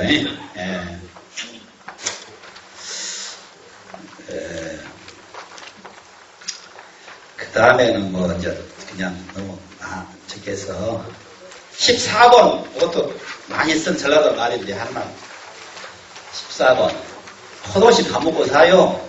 너 어쩌냐? 요새 어쩌냐? 나 포도씨 밥 먹고 사요. 포도씨 많이 쓴 말이죠. 포도씨, 포도씨, 포로씨, 포답씨 뭐 이렇게 여러 형태가 나옵니다. 포도씨 이게 표준말 뭐하고 어머니 같은지 아십니까? 그건 뜻이 같은 것이고 빠듯이하고 같습니다. 옛날 말은 바닷이라고 그러는데 우리는 포도시가 됐고 표준말은 빠듯이가 됐고 우리는 거센소리 포가 됐고 피읍이 됐고 그 쌍비읍에서 쁘가 됐고 포도시 빠듯이 근데 형태만 달라지신 게 아니라 의미도 달라졌어요. 예를 들어서 이런 예문 될까요? 아따 그 집 가서 막 대접 뭐 음식 나오는데 묻기 싫은 것 소시 먹었어 그렇게 억지로 먹었다고 했었잖아요. 빠듯이로 하면 됩니까? 묻기 싫은 거 빠듯이 먹었어? 안 되잖아요. 이렇게 의미가 비슷하기도 하면서 달라졌어요. 포도시가 참 웃기는 말인데 그것이 아니라 역사가 있는 말, 뿌리가 있는 말입니다. 옛날 말에 바다시라고 하는 말입니다. 바다시에서 나온 말입니다. 빠듯이하고 어원이 같습니다. 그러니까 포도시 썼다고 해서 빠듯이 쓴 사람한테 굳이 뭐 촌스럽네 뭐네 할 필요가 없죠. 똑같은 말 쓰는 것인데 그렇게 생각하면 되겠어요. 15번 태코 이야기를 하나 드렸습니다. 태코 전라도에서 태코라고 하면 뭐라고 합니까? 대고라고 그래요. 대고. 저희 어머니가 저희 아버지는 담양인데 담양에서는 되게 결혼을 어디서 하냐면 장성이니 또 광준이 뭐 이런 데하고 가까우니까 하거든요. 근데 어찌된 일인지 우리 어머니는 한평 학다리 출신이에요. 이 한평하고 담양하고는 지금은 뭐 얼마 안 걸리지만 옛날에는 굉장히 멀었지 않습니까? 근데 어떻게 알고 하여튼 결혼이 됐어요. 우리 그래서 우리 어머니 대고가 한평댁입니다. 한평댁인데 전라도에서 한평댁이라고도 안 하고 한평떡 이렇게 말하죠. 그렇게 여자를 부를 때 그럼 우리 아버지는 어떻게 됩니까? 한평양반이 됩니다. 담양인데 한평양반은 혼자밖에 없어요. 딴 사람은 다 영광양반, 뭐 장성양반 그런데 한평양반은 혼자밖에 없어. 왜 이런 태고가 쓰느냐? 이름은요 결혼 전에만 써요. 결혼하면 뭐가 됩니까? 어른이 됩니다. 우리말에서 어원이 뭐냐? 얼운이거든요. 어른은 동사 어루다에서 왔어요. 어루다는 무슨 말이냐? 결혼하다 뜻입니다. 그래서 어른이라고 하는 뜻이 뭔가? 결혼한 사람이에요. 우리말 어원 자체가 결혼을 경계선으로 해서 결혼을 하면 어른이 되고 결혼을 안 하면 아직 미성년자죠. 그렇게 말 자체가 그렇게 되어 있습니다. 그래서 결혼하면서 머리가 달라지잖아요. 머리 모양이. 그러잖아요. 댕기머리가 상투를 틀고 남자는 그렇고 여자는 저기 하고 다 그렇게 겉모습도 달라지고 그렇습니다.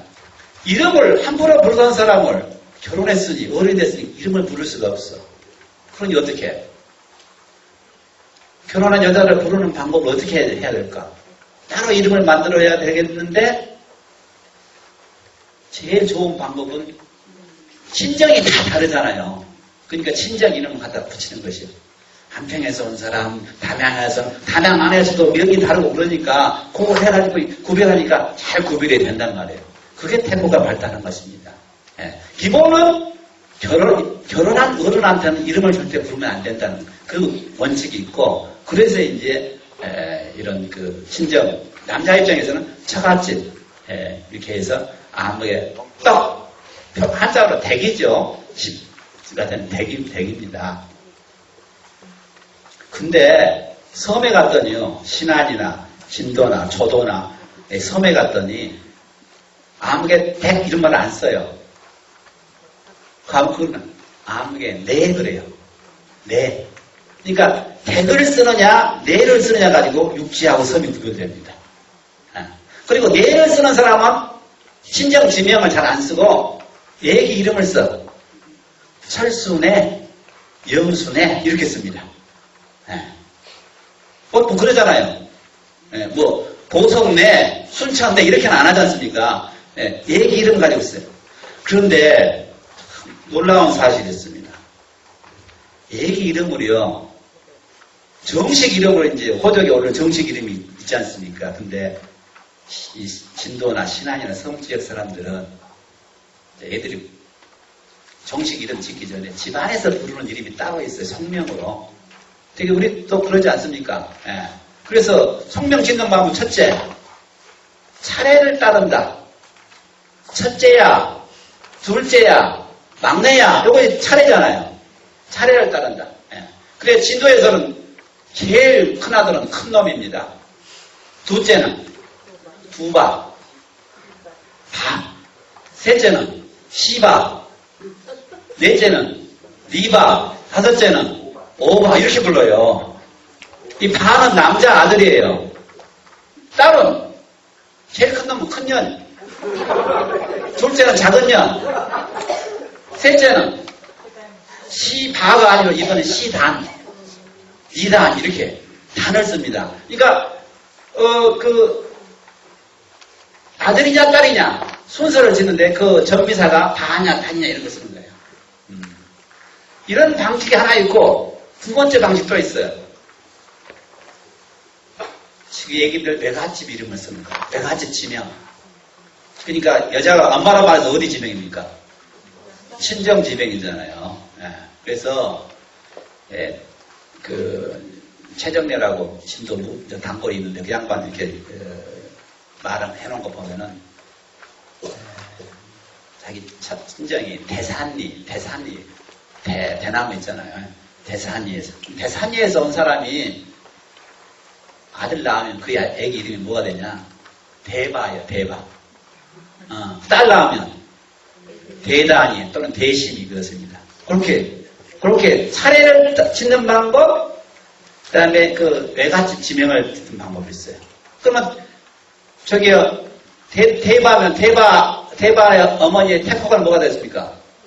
대바내가 되죠. 내를 붙이니까 아기 이름 붙이니까. 또는 대단이 내가 이렇게 쓰지 않겠습니까? 저도 봤더니 발을 안 써요. 남자 아들한테 발을 안 쓰고 뭘 쓰냐? 수를 씁니다. 수. 저도 가면 벌매가 있죠. 벌매섬이 어떻습니까? 관매도를 벌매섬이라고. 원 이름이 벌매입니다. 한자로 매화를 본다 그래서 관매라고 하는데 벌매입니다. 벌매에서 씹은 사람이 아이를 낳았어요. 아들을 낳았어. 그럼 그 아이 이름이 뭐가 돼요? 벌매수가 돼요. 벌매수. 그럼 그 어머니 태국가 뭐가 돼요? 벌매수네가 되는 것입니다. 그리고 딸을 낳으면 벌매단내가 되는 것입니다. 이렇게 태코가 육지하고 성하고는 다르더라고요. 김대중 대통령 고향 하이도 갔더니요. 수는 쓰는데 남자애들은 수를 쓰는데 여자는 단을 안 쓰고 니를 쓰라고. 니. 거기도 뒷계가 있어요. 우리 목포에도 뒷계가 있지만 거기도 뒷계가 있더라고요. 뒷계에서 씹은 여자는 아들 낳으면 뒷계순애, 딸 낳으면 뒷계니네 그러더라고요. 그렇게 근데 문제는 뭐냐? 딴 뒤에서 시집 왔으면 좋은데 자기 마을에서 연애해갖고 자기 마을로 간 사람가 있을 거 아니에요. 그럼 어떻게 부르냐? 물어봤어요. 그런 데는 어떻게 부르냐? 진도에서는 동네 순애, 한 동네에서 왔다고. 신호도 하이웨이 신호도 요새 염전 노예 사건에 뭐 신호도 있잖아요. 거기는 한놀순애, 한 마을이다. 하이도는 본토순애, 본토에서 왔다. 암태 옆에 자은 있죠? 자은에서는 본초순애, 본촌순애, 촌자 써서 본촌순애 이렇게 그렇게 그 자기 동네에서 온 사람 다 이름이 있더라고요. 광양에서 물어봤습니다. 광양은 육지니까 얘를 안 쓰고 아무개 때 그러겠죠. 아무개 때 같은 마을에서 같은 마을로 가면 어떻게 돼? 제동떼기. 자기 동네란 말이에요. 제동떼기. 이렇게 한다고 해요. 우리 학교 일박과 교수 중에 저기 경남 통영 사람 있습니다. 한산도. 이순신 장군이 있어요. 한산도 있잖아요. 그 사람, 거기서는 어떻게 말해? 그랬더니, 제고대댁. 제고. 동네란 말이에요. 곳이라고 해서 제고대댁이라고 그러고, 속되게 말할 때는 맷돌댁이라고 한다고. 거기서 빙빙 돈다고. 거기서 그 자리에서 그렇게 빙빙 돈다고. 딴 데 안 가고 그 마을에서 그 마을로 빈도는 맷돌댁이라고 그런다고. 그렇게 이야기를 하더라고요. 아, 이렇게 그 태고 가지고 참 동네마다 다 그렇게 마을마다 곳곳마다 이렇게 다양한 것들이 있구나. 그런 것을 알았습니다. 기본적으로 태코는 방금 제가 말씀드린 것처럼 어른들 이름을 함부로 부르는 것이 아니다. 그런 데 출발합니다. 그래서 딸도요, 시집간 딸은 함부로 안 부르잖아요. 뭐라고 합니까? 네. 김씨집하면 시집갔으면 김씨라 이렇게 부르잖아요. 이씨집하면 시집갔으면 이씨라 이렇게 부르죠. 네. 실자는 집실자입니다. 한자. 김씨집안으로 갔다. 사위는 김서방, 이서방하고 상대되는 딸은 김실이, 이실이 그렇게 있죠. 표준말은 어떻게 하냐? 표준말. 사전에 찾아보면 김집, 이집, 집을 씁니다. 아까 실자는 한자라고 그랬잖아요. 한자에 해당 우리말 집을 써서 서울 사람들 옛날에 김집이, 이집이 그랬던 모양이에요. 딸한테. 우리가 김실이, 이실이 하듯이 지금은 잘 안 쓰는 말인데 사전에는 나와 있고 개화기 소설, 19세기 말, 20세기 초의 개화기 소설을 보면 그게 나와 있습니다. 이거 100년 전만 해도 서울 사람들도 딸을 이렇게 김집이, 이집이라고 불렀던 모양이에요. 우리가 김실이, 이실이 부르듯이. 그런데 지금 서울 사람들 그걸 안 써, 잊어먹었죠. 우리는 지금도 남아있죠. 옛날 방식이 남아있습니다. 딸이 아니고 동생을 어떻게 부르는가? 동생도 이름을 함부로 부르지 않습니다. 옛날 양반들은 결혼했으니까. 우리 아버지가 사촌 동생이 있습니다. 광주시 양산동, 양집 동네에서 우리 아짐을 얻었어요. 우리 아짐의 태코가 양지 아짐인데, 그래서 이제 우리 당숙 이름이 양집 당숙인데, 우리 아버지가 그 동생을 그럴 때 항상 뭐라고 그러냐? 양지쏘나 그래요. 손을 붙여요. 전비사 손. 양지쏘. 이렇게 부르면 남자, 손 아래 남자, 결혼한 남자를 대접해서 하는 말이에요. 그리고 처갓집 지명을 붙여요. 양지쏘나 이렇게 합니다. 예. 이게 옛날 전통적인 방법입니다. 이것은 서울 사람도 그랬던 모양이에요. 지금 사전에도 그게 나와 있습니다. 손이란 말은 전라도뿐만 아니라 다른 지방에서 많이 썼던 전통적인 방식이에요. 그래서 태코, 딸을 부를 때 시리, 그다음에 아들, 아랫사람, 동생이나 조카나 이런 거 부를 때 손, 이렇게 부르는 것은 다 이름을 안 부르려고 했던 방식이고, 이름 안 부르려면 뭐 가지고 하는가? 여자 같으면 시댁에서, 남자 같으면 처갓집 지명, 이렇게 가지고 불렀다 하는 것을 말씀드리겠습니다. 이게 이제 태코에 관한 이야기였어요. 네. 그 다음에 이제 친족은 뭐 너무 많으니까요. 제가 아까 사위 김서방, 이서방 그랬잖아요. 근데 신안에서는, 섬에서는 그런 말 안 쓴다고 하더라고요. 네. 이게 아무개 납시야, 아무개, 애기 이름을 보셔가지고 아무개 납시야, 납시야 그런다고 하고, 납시는 아무개네 앞시라는 뜻입니다. 애기 이름 붙여가지고 아무개네 앞시야. 그래서 사위를 아무개네 앱이 그런 뜻이죠. 그렇게 부르지 김서방, 이서방 이렇게는 안 한다고 그러니까 섬은 육지하고는 조금 많이 다른 것 같아요. 그런 걸 우리가 알 수 있습니다. 그래서 그렇고요. 제가 하나만 말씀드릴까요? 형부의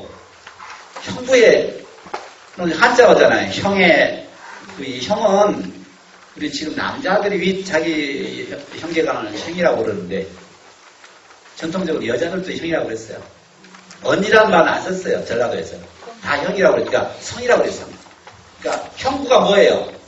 형, 언니의 남편이잖아요. 거기 한자 형이 들어갔잖아요. 예, 요거는 이제 전라도에서 그렇게 왔는데 제가 하이도 갔더니 어떤 아주머니가 그래요. 우리 어렸을 때는 형부란 말 안 하고 아잠이라고 그랬어요. 아잠. 형부의 순수한 우리말이 있더라고요. 아잠. 아잠은 아슨, 아에다 지읒 받치면 아슨 작은이라는 뜻입니다. 작은. 그래서 작은 무슨 그런 뜻이죠. 그런 말이 아주 어렵게 남아 있습니다. 일일이 다 제가 할 이야기는 많습니다만 생략하고요. 맨 마지막으로 18번 불고기 이야기만 간단히 하겠습니다. 목포니까요.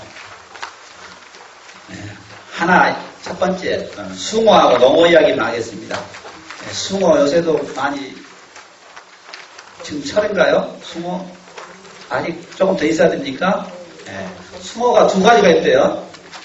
참숭어가 있고 개숭어가 있고 그런데 크기가 육지 사람들은 제가 물어봤어요. 어제도 제가 어제 몇 사람하고 같이 회 먹을 일이 있었는데 숭어가 나오더라고요. 그래서 숭어 새끼보다 뭐라고 해요? 그랬더니 모치지? 모치라고 하더라고요. 근데 왜 물어봐? 그러면 숭어 큰 거는 숭어라고 그러고 작은 건 모치라고. 이 두 가지 정도는 되게 육지에서 압니다. 육지에서. 그런데 이 바닷가 사람들은 훨씬 더 자세하게 구별을 한다. 거기 제가 어떻게 해놨습니까? 요건 좀 지역마다 달라요. 여기서 제가 신의도에서 조사한 건데, 신의도 제일 작은 것은 쌀모치, 그 다음에 조금 큰 것은 보린모, 그 다음에 모치, 외손제비, 누렁모, 무걸모, 그 다음에 숭회, 이렇게 되어 있어요. 보면 모라는 말이 많이 나오죠.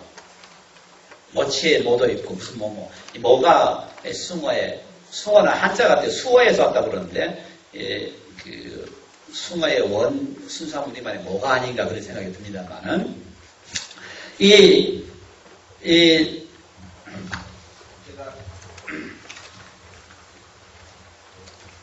자은도 갔더니, 자은에선 그 양반 5개밖에 모르더라고요. 곡사리가 제일 작고, 먼치, 그 양반은 모치를 먼치라고 그래요. 우리 까치를 깐치 하듯이 모치를 먼치라고 그러고, 그 다음에 댕가리, 동해, 숭해, 여기 5개를 구별하고요. 무안에서 어떤 책을 보니까 무안에서는 7개 구별하더라고요. 7년, 그러니까 자란 지 7년째 되는 건 제일 큰 숭해라고 그러고, 제일 작은 것은 모치, 참덩어, 손톱대기, 댕가리, 무구럭, 눈두릅대기, 숭해. 이런 식으로 구별을 하더라고요. 다른 생선은 이렇게 자세하게 구별하는 생선이 없어요. 오직 숭어만 그래요. 왜 그런가? 왜 그래요? 너무 흔하니까. 너무 흔하니까. 숭어가 너무 흔한 고기인 모양이에요. 우리가 눈을 구별할 때 싸래기 눈도 있고 한방눈도 있고 또 무슨 눈이 있습니까? 눈보라 치는 것도 있고 진눈깨비고 그러잖아요. 우리가 과자 구별해보면 한 4가지 정도 되잖아요. 에스키모인들은요 맨날 눈 오고 사니까 10가지 이상을 구별한다고. 말은 우리가 암말, 순말, 작은 것은 새끼나 망아지 이 정도밖에 구별 못하잖아요. 몽골 사람들은 날마다 뭐하라고 사니까 여러 가지 종류의 말을 구별합니다. 자기들 일상성 안에서 가까이 있는 것들은 그렇게 잘게 세분해서 구별하는 것이 보편적인 현상이에요. 그렇다면 다른 여러 가지 고기들이 많은데 고기들은 전부 다 새끼하고 어미 2개만 구별하고, 근데 이 숭어만은 지역에 따라서 5개, 7개, 어떤 데는 9개, 10개 이런 식으로 쭉 서해안 따라서 올라가면 황해도까지 굉장히 다양하게 구별하거든요. 왜 그런가? 이거는 숭어가 이쪽 지역 남서해안에서 너무 흔하게 일상적으로 잡히는 고기이기 때문에 그런 것이 아닌가 그렇게 생각을 해봤습니다.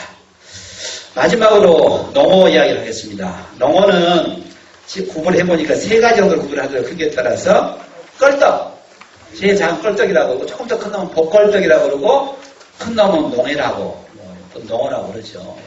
복껄떡 모르는 사람이 많고 그냥 껄떡하고 농어 이렇게 이야기를 합니다.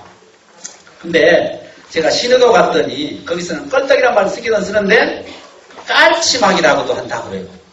다른 지방에서 이런 말이 없거든요. 왜 깔치막이라고 해요? 물어봤더니 그냥 이렇게 설명을 합니다. 이 신의도에 전시들이 많이 살아서 집단적으로 살고 있었어요. 근데 전시 중에 한 분이 지금 살고 있는 전시에 5대 할아버지가 그런 양반이 이빨이 2줄로 난 사람이 있어요. 농어가 2줄로 납니까? 이빨이? 농어 같은 이빨을 가진 양반이 있었어요. 근데 안좌도 해도 똑같이 이빨이 두 줄로 난 사람이었어. 근데 그 양반이 안좌도 양반이 더 나이가 많네. 그러니까 더 나이가 많으니 그 양반은 농어고, 요거는 껄떡이라고 그랬어요. 나이가 적어, 껄떡. 성이 전시니까 전껄떡이다. 이렇게 했다고 그래요. 근데 아무래도 전껄떡 할 건 너무 좀 어감이 그렇잖아요. 그래서 이름을 좀 바꿔가죠. 깔치막이라고 했다. 이렇게 이름을. 다른 섬에서 제가 깔치막이라는 이름을 들어본 적이 없는데, 유독 요 신호도에서는 농어의 새끼를 깔치막이라고, 껄떡 외에 깔치막이라고 한다. 그런 얘기를 들었습니다.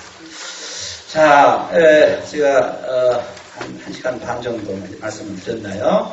절도 말, 여러 가지 다양한 말들이 있습니다만은, 이렇게 따져보니까 어원을 밝히고 또 그것이 우리 생활이나 삶과 어떻게 관계있는가를 밝히니까 상당히 이유가 있고, 그걸 써야 할 만한 충분한, 타당한 그런 근거가 있다. 이런 것을 알 수 있어요. 우리가 이런 것을 사투리나 방언은 그럼 과연 우리 말은 잡초라 해가지고 뭐 뽑아버릴 그런 부정적인 요소가 될 것인가? 제가 전에 말씀하셨다시피 절대 그런 것은 아니고, 그것은 이 전라도 지역에서 사람들이 수천 년 내려오면서 쓴 말들인데, 근데 그 말 중에 상당 부분은 서울의 말과 어머니 같아요. 네, 더 오래된 아까 말은 내야 같은 것들이 굉장히 오래된 통일신라 시대까지 거슬러 올라가는 말이지 않습니까? 그래서 그런 걸 알면 이 말을 쓰는데 그렇게 부끄럽다고 생각할 필요는 없지 않는가. 자긍심을 가져도 괜찮겠다. 다만 공적인 데까지 굳이 방안을 쓸 필요는 없지 않은가. 그래서 우리 두 가지의 언어학적 코드 스위칭이라고 그러는데 말을 이렇게 말들을 바꿔가면서도 괜찮지 않을까. 그런 생각을 마지막으로 해보였습니다. 이상 마치겠습니다.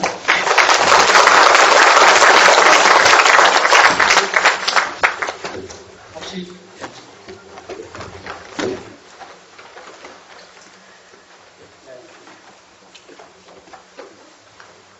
두 분 정도만 질문을 받겠습니다.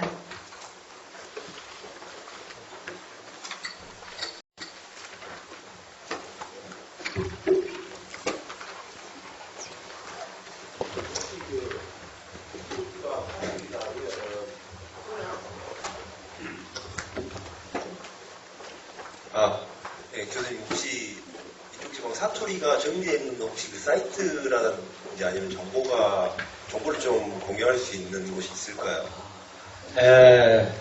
그 사투리가 국립국어원에 가면 아마 그 자료가 우리 지역뿐만 아니라 다른 지역에서 조사된 자료가 있을 겁니다.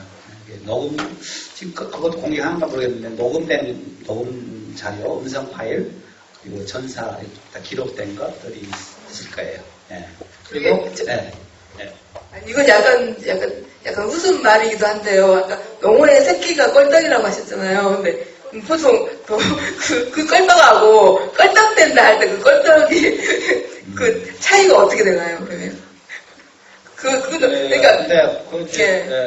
근데 껄떡된다는 것은 껄떡거리다, 껄떡된다는 것은 전라도 전체에서 다 그렇게 쓰는 말인데. 조바심 내면서 먹는 걸 뜻하는 걸까요? 아니, 그 어원이 아마 서로 관계가 없지 않을까 생각해요. 우연히 같지 않을까 싶습니다. 예. 농어 새끼가 굉장히 더 껄떡거립니까? 혹시 그러면 모르겠는데, 그렇지 않다면, 예. 그런 것 같아요. 예. 농어가 낚시할 때요. 예. 굉장히 먹이탐이 심합니다. 아, 그런가요? 다른 먹이에 비해서? 네, 입이 크고 딱 겹쳐요. 이렇게 도움은 물 때 가닥가닥 무는데 농어는 그냥 딱 채는. 그러면은 아까 말씀드린 관계가 있을 가능성이 있겠네요. 예, 제가 그 낚시를 몰라가지고. 예. 제가 예. 전라도의 말과 문화 이렇게 했는데 비슷한 질문이 될지 모르겠는데 그 전라도나 목포 쪽에는 이 욕이 많이 발달되어 있지 않습니까? 예. 그 욕이라고 하는 것이 그 그 나쁜 의미만 있는 것인가? 그 욕을 하게 되면은 그것을 친밀감이라든지 또 이렇게 카타르시스 이렇게 또 시원하기도 하고 그런데 여기에 대해서 교수님은 또 어떻게 좀 전라도 이렇게 말을 하면서 이렇게 연구해 보시지 않았는가? 그것 좀 궁금해서. 욕을 저 발음이 약간 달라요. 목포는 짧게 하더라고. 욕이라고. 나는 방송은 길게 합니다. 욕이라고 그럽니다. 근데 욕을 연구해보지 않지만 상식적으로 친근감을 느끼는 표현이기도 하죠. 그래서 이제 여자들이 막 길거리에서 오랜만에 만나면 이 무대 같은 가시네야 뭐라고 이렇게 듣기에 이제 욕을 하잖아요. 그러나 대부분 욕은 그런 친밀감보다도 이제 자기 어떤 원망이나 비난이나 이런 걸 많이 드러내는 말인데 우리가 어렸을 때 들은 말은 이제 저 창세기 빠진 놈, 창시 없는 놈, 그 다음에 호랑이 물어갈 놈, 뭐 이런 것들을 많이 썼어요. 우리 지방에서는 호랑이 물어갈 놈이라고. 그런 것들은 사실 그냥 양반이죠. 더 성적으로 굉장히 강한 욕들이 있는데 그런 거는 친밀감의 표현일 수도 있겠지만은 뭐 안 써도 덜 친해진 건 아니니까 내가 볼 때는 뭐 그렇게까지 할 필요는 없을 것 같은데 그 집안의 문화, 부모들이 그런 걸 얼만큼 쓰느냐 또는 친구들이 얼만큼 쓰느냐에 따라서 좌우되는 것 같습니다. 안 쓰는 그런 그 욕을 전혀 안 하는 집안에서 자란 아이들은 욕을 잘 안 하는 것 같더라고요. 근데 되게 항구가 좀 그런 게 많죠. 같이다 보니까.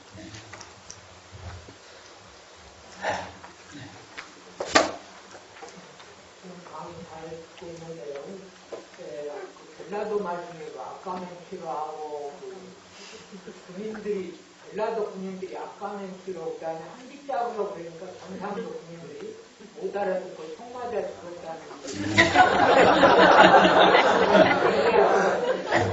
그다음에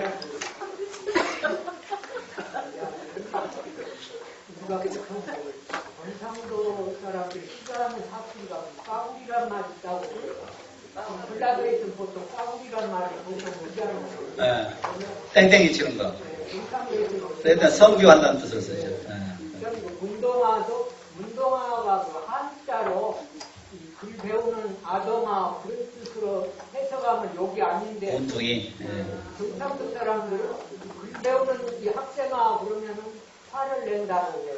왜 그러는지 좀 설명 좀 부탁드립니다. 제 마지막은 저도 좀 모르겠고요. 아까 맹키로는 철업이라는 뜻이잖아요. 맹키로, 맹이로, 날로 뭐 다양한 형태가 있습니다. 우리 지역에 아까처럼 그런 뜻이고 한빗짝이라고 그랬죠. 한빗짝은 저는 한빗짝이라고 하고 한빗짝이라고 제가 보통 발음합니다만은 제가 분석할 때 이거는 한하고 빗짝하고 분석이 돼요. 한하고 빗짝. 빗짝이 뭐냐? 빗짝은 벌써 두 글자잖아요. 근데 이거는 쪽이란 뜻의 옛날 말이 아닌가 싶습니다. 쪽. 그러니까 쪽이 지금은 그냥 쪽이지 맨날은 비읍 받침이 있었던 것 같아요. 그래서 한빗짝이면 그 쌀도 원래는 비읍이 있어요. 쌀이. 15세기 세종대왕 때는 그 쌀 그랬어요. 비읍이 있어요. 그래서 쌀 보면요. 조하고 소수, 조하고 쌀하고 합하면 항상 비읍이 들어가죠. 좁쌀, 그 다음에 뭐 찰진 쌀 어떻습니까? 찹쌀, 그 다음에 반대는 맵쌀, 우리 전라도는 몹쌀, 비읍이 항상 들어가잖아요. 올해 처음 나온 쌀은 햅쌀, 비읍이 있잖아요. 원래 이건 비읍은 원래 쌀에 붙었던 것이에요. 쌀에 옛날 말에 있었던 것이거든요. 비읍이 있었던 말처럼 한빗자를 보면 저도 어떤 글에서 썼습니다만 여기 쪽이라는 뜻의 옛날 말은 비읍이 있는 부작에서 왔다. 저렇게 생각을 했습니다. 그러니까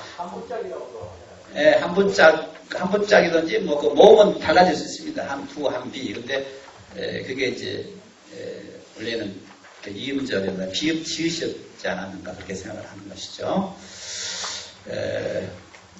뭐 그 정도 제가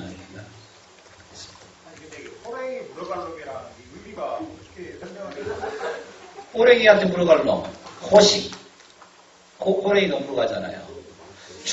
죽는 것이 전부 욕입니다. 오사할 놈. 근데 이제 오사 한다든가 뭐 여러 가지 욕이 있겠지만은 그 중에 이제 호랑이한테 물어가는 거 된다면 그게 호랑이 무서웠잖아요. 호랑이한테 물어가는 게. 호랑이 물어가려면 말이 죽을 놈이란 뜻이죠. 근데 이제 어떻게 죽냐? 호랑이한테 물려가서 죽을 놈이란 뜻이죠. 네. 그게 우리 지방에 뿐만 아니라 다른 지방에도 그런 호랑이 물어가려면 꽤 많이 나타나더라고요. 네. 근데 이제 우리는 그것보다도 뭐 속 없는 놈, 창시 빠진 놈, 창세기 없는 놈, 뭐 창아리 없는 놈, 여러 그런 얘기를 많이 쓰죠. 네. 그때가 좀 이상하게 되어버렸습니다. 네.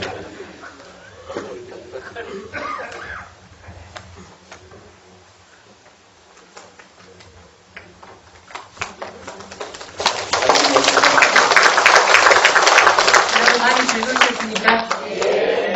다시 한번 교수님께 뜨거운 박수 부탁드리겠습니다.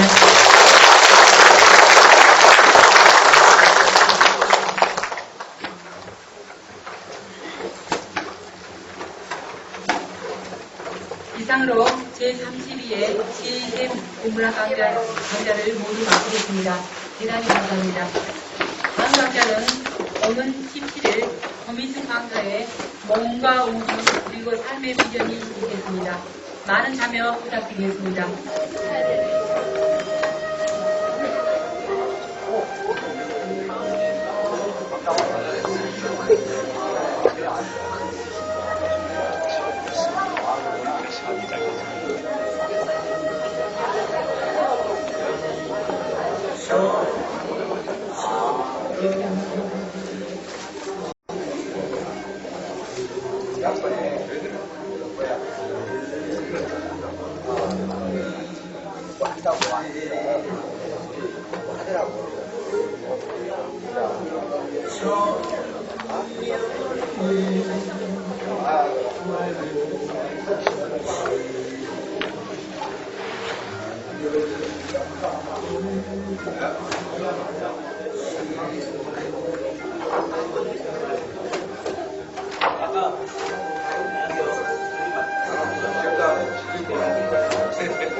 진짜 수준 높은 과학이 잘 드러내.